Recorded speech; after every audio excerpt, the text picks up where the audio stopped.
बिहार की स्वर कोकिला शारदा सिन्हा अब पंच तत्वों में विलीन हो गई हैं। शारदा का निधन हो गया था। शारदा लंबे वक्त से बीमार थी और अब शारदा इस दुनिया को अलविदा कहकर जा चुकी है।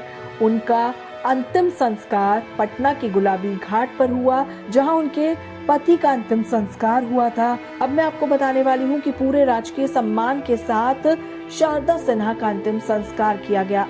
शारदा को बेटे अंशुमन ने मुखाग्नि दी और इस मौके पर घर के लोगों के साथ साथ उनके चाहने वाले भी भारी संख्या में मौजूद थे।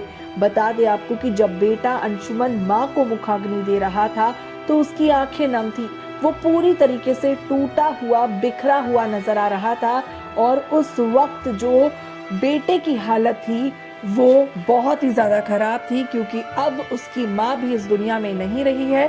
अब से 44 से 45 दिन पहले अंशुमन के पिता का भी निधन हुआ था और अब 40 से 45 दिन बाद उसकी माँ शारदा भी इस दुनिया को छोड़कर जा चुकी है। ऐसे में शारदा सिन्हा के चाहने वाले भी काफी निराश है। शारदा के अंतिम दर्शन करने के लिए सैकड़ों लोग मौजूद थे। परिवार के सदस्य उन्हें कंधा दे रहे थे। शारदा सिन्हा की अंतिम यात्रा में शारदा सिन्हा अमर रहे और छठी मैया की जय के नारे लगाए जा रहे थे। मशहूर लोक गायिका शारदा सिन्हा के निधन पर कई पॉलिटिकल पार्टीज के बड़े बड़े नेता भी शामिल हुए और उन्हें श्रद्धांजलि भी दी। बता दें आपको कि गुलाबी घाट पर जब शारदा सिन्हा का अंतिम संस्कार हुआ तो वहां पर परिवार के लोग मौजूद थे, जिनका हाल बहुत ज्यादा बेहाल था, बहुत ज्यादा दुखी थे, क्योंकि अब शारदा सिन्हा हमेशा के लिए इस दुनिया को छोड़कर जा चुकी है।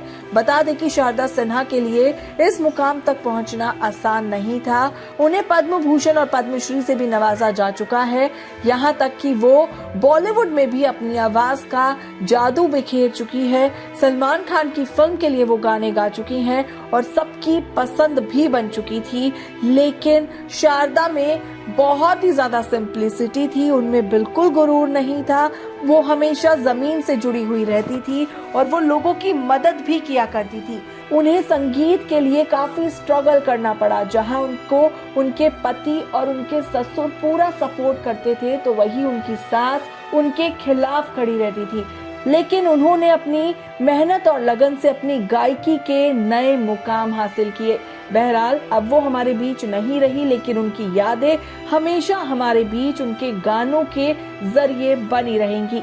इस वीडियो में इतना ही। देखते रहिए ताजा तरीन अपडेट्स के लिए आप हमारा चैनल फिल्मी बीट।